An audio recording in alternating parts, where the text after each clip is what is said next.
GraceandTruthRadio.world proudly presents Life Coaching for Men, improving their relationships with their wives and learning to communicate for a more fulfilling and satisfying marriage.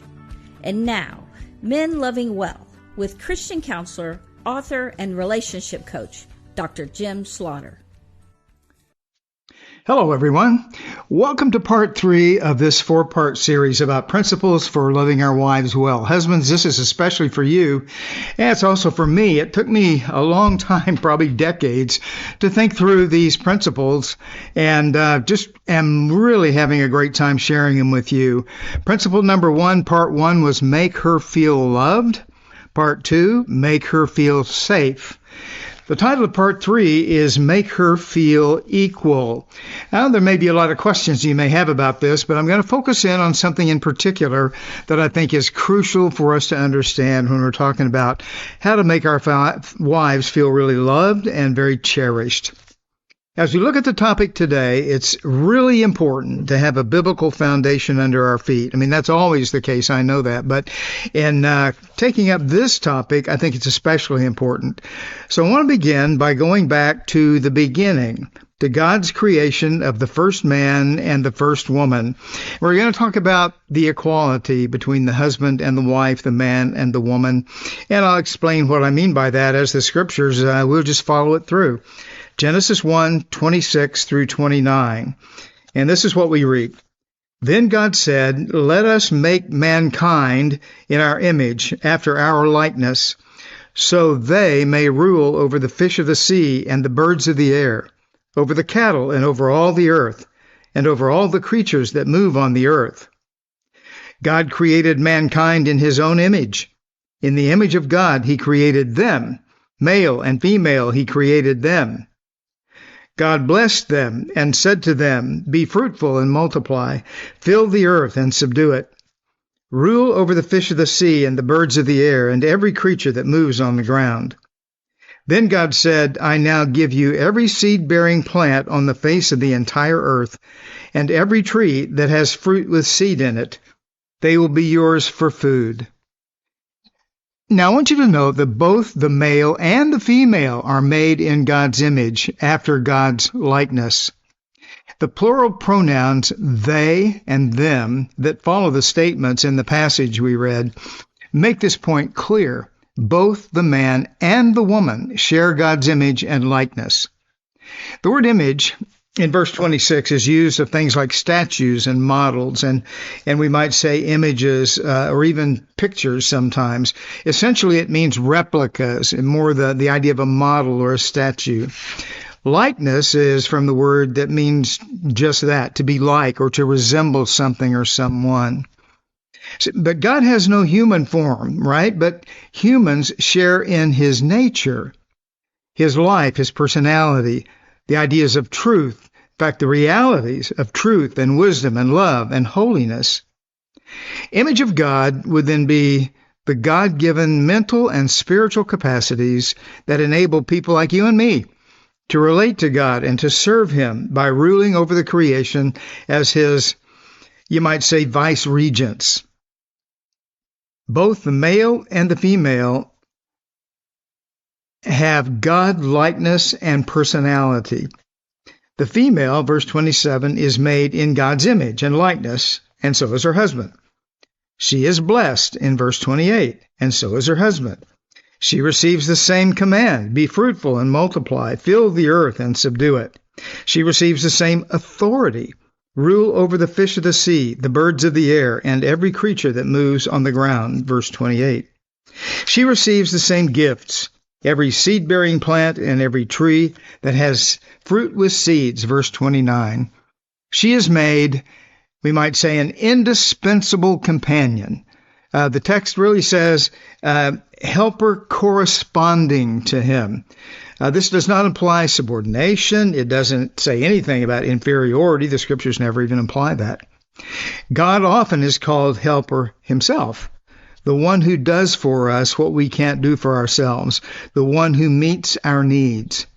And here that term, in Hebrew, etzer kenegdo, a helper corresponding to him. Here the term is used of the woman. She will supply the man what is lacking in him in the design of creation. He will supply what she's lacking. The obvious example would be the bearing of children. Be fruitful and multiply, God says. But that's not the only thing. There are many, many other things that the woman supplies that the man lacks, and vice versa, what the man supplies that the woman lacks. And I want to talk about that today. Adam responds in a kind of two-sided response. He says, "Finally, this now at last is bone of my bones and flesh of my flesh. She shall be called woman, for she was taken out of man." Genesis 2:23. Now, there's something in this maybe of the frustration that Adam must have had in trying to name the animals. Can you imagine God bringing the animals on the earth, the different kinds of animals before Adam, and says, "I want you to name these. Adam, you name them." And Adam goes through the whole process naming these animals, and he didn't find one just like himself. Now his frustration perhaps with that is over. He must have been elated also and relieved at God's gift of one who is perfectly corresponding to him. We could say one who fits him perfectly. Adam is not naming the woman here. He is observing her close relationship to him and referring to her according to that. He may be anticipating that she'll be given an appropriate name based on the discernible similarity. In Genesis 3:20, Adam will name his wife Eve, which means life giver. The language of the Hebrew text reveals the equality of the woman to the man. Physically, in the broad sense, of course, she has a human form. But spiritually and emotionally, and to a certain extent mentally, she's like God. And so is the man. In the New Testament, the Apostle Peter emphasizes to husbands how serious it is if they fail to treat their wives honorably, respectfully, and with deference as spiritual equals in God's eyes. And here we move from Genesis over to what Peter talks about in his first letter, 1 Peter 3:7.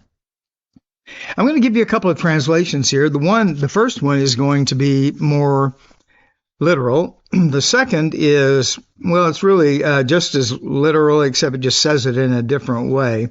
The first one is this: husbands, Peter says, in the same way, live with your wives according to biblical principles, rendering honor to the weaker feminine partner as being heirs together with you of the gracious gift of eternal life, so that your prayers may not be hindered. And here's another way of saying it, okay? Husbands, in the same way, treat your wives with consideration as the weaker partners and show them honor as fellow heirs of the grace of life. In this way, nothing will hinder your prayers. Now, Peter does something interesting here. He's really exhorting men, the husbands, to treat their wives well. And he adds at the end that the reason they should is because they are fellow heirs of the grace of life. We could say perhaps even eternal life.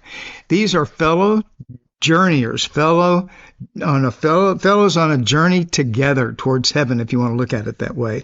And I want you to underscore in your mind, guys, especially the last part of this verse as I read it first, so that your prayers won't be hindered. The apostle adds a warning to his instruction to husbands. It could be that my prayers will be held up in some way. In the Roman era, this word was used of an army destroying a road behind them to slow down a pursuing enemy. So maybe my prayers will be slowed down. Or maybe the answer to my prayers will be just longer in coming. Maybe they won't be answered at all. At any rate, I don't want to take a chance. I want to treat my wife as an equal, showing her respect and deference and honor, even when she may be upset or irritable, because I don't want anything coming between God and me. And besides, my wife deserves the same honor and respect and deference that I would like for myself. Guys, your wife is the one who corresponds to you, the one who fits you perfectly. She's your co-equal on the journey to heaven. So make her feel equal. First, make your wife feel equal by, get this, putting your ego on the shelf. Put your ego on the shelf. The Apostle Paul is clear when he writes, don't think of yourself more highly than you ought to think. Romans 12:3. For example, don't always think you have the best idea. Don't always think you have to be right just because you're the man. Don't always have to have things your way. Don't think your preferences are better than hers. In other words, get over yourself and realize your wife is here to help you. You should let her. Here's a second way to make your wife feel equal. Make her feel equal by listening to her. The way I look at it is this. Remember the adage that we were taught when we were like in, the first grade or something, when we were trying to cross the street and we were told to stop, look, and listen? That's a pretty good way to think in terms of listening to our wives, I think. Stop what you're doing. Put your phone down, turn your laptop around or turn it off, turn off the TV, stop what you're doing. Look her in the eye. Give her some focused attention. Look her in the eye. Stop, look, and then listen to what she's saying. Sometimes husbands aren't very good at this, are we? But it may be the very one thing your wife needs most from you. Our wives long for this kind of connection with us. But it's more than just what she says. It's what she means, and that's the hard part. The meaning behind the words is crucial. So you look for emotions in her eyes and body language. Are there tears or tight muscles, a frown, or maybe a smile? To help understand what she means, respond to her with some brief statements or questions. For example, she's talking to you and you've stopped and you're looking at her and you're seeking to understand and hear the words behind her words. And so you may say something like, help me understand what you mean by XYZ, whatever it was. Or you might say something like, what happened then? Keep going. You seem upset. What's happened? Boy, that's a great idea. Where do you think we should start with that? That had to feel really bad. I'm so sorry they treated you that way. It seems like she's drawn to you. Is this someone you'd like to be friends with? Or sometimes you just say, how can I help? Active listening like this, which is what this is called active listening, responding, replying, interacting. That helps us get to the meaning behind the words. It creates a deep connection that a wife needs from her husband. When you listen carefully to her plans, her ideas, her dreams, you're honoring her and treating her as your equal. Number 3, make your wife feel equal by being willing to follow her advice. This is hard for guys sometimes. Make her feel equal by being willing to follow her advice. Sometimes guys don't feel like they're a leader in the home in some way if they aren't always giving advice and expecting their wives to follow theirs. Guys, we need to realize that often our wives have better ideas than we do, especially in areas where they're gifted and talented or skilled. Genesis 21 it's just an incredible passage at verse 16. And one of my professors a long time ago brought this to my attention when we were talking about this. In Genesis 21, Abraham had become distressed because of the rivalry between his sons Ishmael and Isaac, and between their mothers, Hagar and Sarah. There was deep resentment there. Abraham and Sarah disagreed about what to do. Then God says, shockingly in a way, to Abraham, verse 16, listen to whatever Sarah tells you and do it. Here God tells Abraham directly to listen to his wife and do what she says. God is telling him to follow his wife's advice. This is very important for us to hear, because there are times our wife knows better than we do what to do. Try taking her advice. Do it her way. Don't argue, don't try to win, just follow her lead. Say, okay, let's try that. No matter how things turn out, your wife will appreciate that you trusted her and treated her as your equal. Number 4, make your wife feel equal by making decisions together. Husbands aren't the only ones who have a head on their shoulders to think with. Our wives have one too. We should include our wives in every major family decision, and in most of the smaller ones as well. We decide together where to live, whether to move. We decide together how many children to have. We create a budget together. We decide together on major purchases. We consult each other on new job opportunities. We consult one another We don't just come home one day and announce, I've accepted a job in Florida and we're moving to Orlando. We talk about these things and we decide together what's the best thing to do. We should respect our wives and expect them to have important input for us. When we decide not to push our own agenda, but are committed to working together to make the best decision for the best outcomes, we'll be a healthier, happier, and more successful couple. Be aware there may be times when two people have to give up on their own ideas, though, and seek a workable compromise. Compromise is not a bad word if we use it in the right way. Capturing the middle ground can be important sometimes. Identifying an acceptable alternative sometimes is what we have to do. We must find it, or risk lingering resentment and I told you so's. Number 5, make your wife feel equal by showing her RESPECT, respect. Following up on our earlier point, we should respect our wife's judgment. She does actually have a sixth sense about things. Because we're guys, husbands get caught in those linear, compartmentalized boxes that can be really limiting in the way we think. It's the way our brains are designed, and sometimes they serve us really, really well, but not always. Your wife's brain isn't confined like that. She thinks comprehensively, not compartmentally, bringing a myriad of experiences from the past and present to bear on problems that need solving.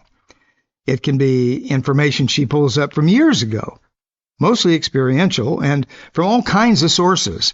Something that happened in her own family growing up, in grade school, junior high, something at work, something about raising kids, all kinds of information from all kinds of sources pulled out of her subconscious mind to help solve a problem. Her hunches are almost always razor sharp and much more on target than ours are, guys. She may not even know where they come from, these hunches of hers.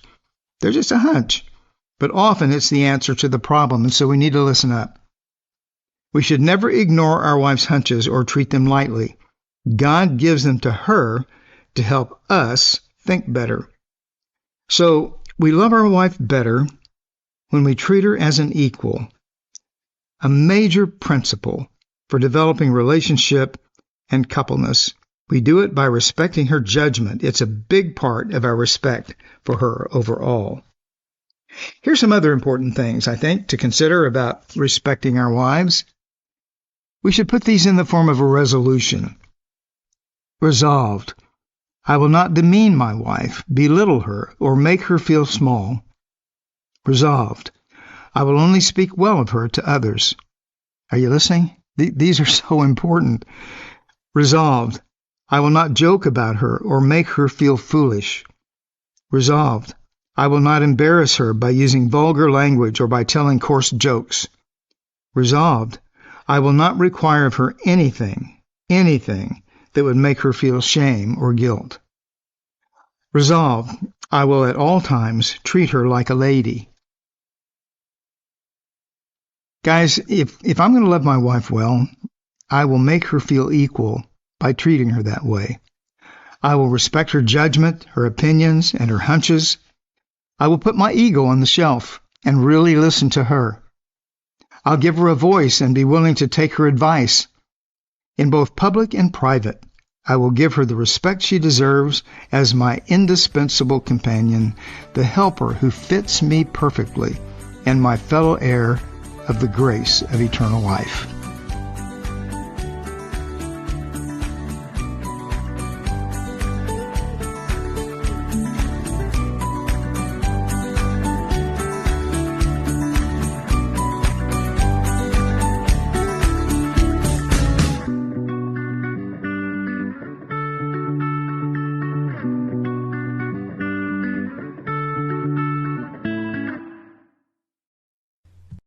Life Solutions Coaching and Counseling in Hazlet, Texas is a full-service wellness clinic providing individual, group, and family counseling, one-on-one coaching for life and wellness, and naturopathic treatments of medical massage therapy combined with essential oils to ensure you reach your health and wellness goals. Sessions are available in person or by phone. Get started on your new life today. Just call 817-232-1363 or go to LifeSolutionsCoachingandCounseling.com or email them at lifesolutions relationcc@yahoo.com.